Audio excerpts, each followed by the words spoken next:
Hey guys, I'm Sarah. Every week I comb through hundreds of DIY videos preparing projects for a weekly maker show, Make or Break. Along the way, I find some good ones and some great ones. And right now, I'm gonna share them with you. This is Sarah's Top 5 DIY Farmhouse Tables. All right, let's get started with number 5. DIY Erica built her table using 4x4s, 2x10s, and some common power tools you probably already have in your garage. First, she laid out her 2x10 boards for the top and screwed pocket holes into them so that there wouldn't be any bulky hardware visible when this was finished. Her kids even helped her out keeping the boards down while she screwed them together. Next, she used her miter saw to get her 4x4 lumber ready for the legs, and all that was left was final assembly and finish. Erica, this is beautiful. Woodshop Mike is number 4. Mike shared this great video showing you his process of building a giant farmhouse table big enough for the entire family. He starts off by milling down his lumber and then running them through a jointer and thickness planer. Once the tabletop was glued up, he cut it down to final size. Next, he made the vertical post for support with mortise joints for extra stability. And finally, he made the legs and the feet and put the entire thing together. He has a lot of great advice for a build like this, and if you're ready to dive into a farmhouse table build, you should watch this video. Next up is number 3. Ty Moser got started with his farmhouse table build at the table saw, cutting down the walnut boards and then hand planing all of the sides.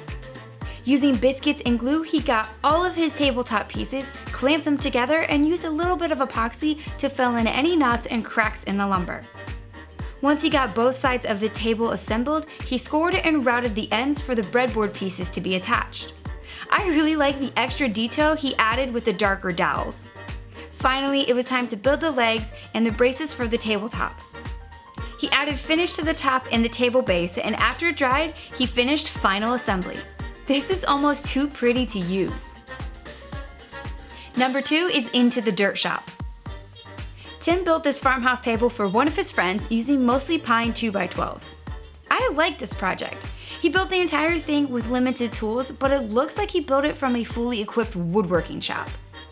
He used biscuits to join the tabletop boards and the breadboard end pieces together. Since he didn't have a planer, this project did require a lot of sanding, but having a thickness planer is not necessary for a build like this. Once he got the base of the legs assembled, he added dark walnut Danish oil and set it aside to dry. Then he built a matching bench to go with it.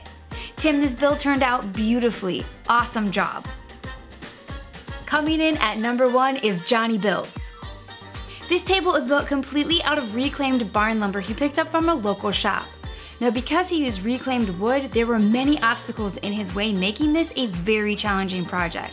But one by one, he tackled each issue that arose and met them with a solution. He used dominoes to help with the tabletop assembly to keep the old boards in alignment.